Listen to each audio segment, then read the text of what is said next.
Oye Bartodoki, ¿qué tal si vamos afuera? Si Materiax, vamos ahí entonces XDD. Ok, vamos.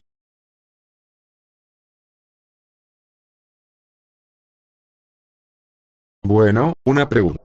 ¿Qué es eso? Uy. ¿Qué fue eso Bartodoki? Me duele la cabeza. No lo sé, pero ¿qué tal si vamos a donde fue ese desconocido? Está en el bosque. Ok, vamos.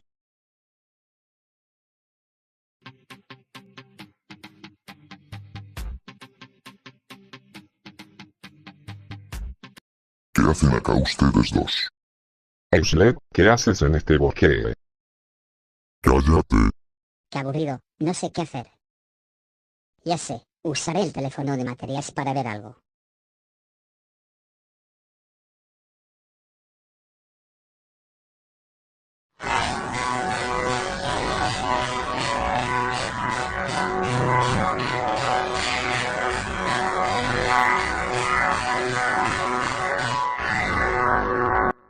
Oye Tangiblox, ¿Qué pasó, Fibriael? Materiax y Bartodoki está en peligro, esta isla. Eislep. Vamos a salvarle ya mismo.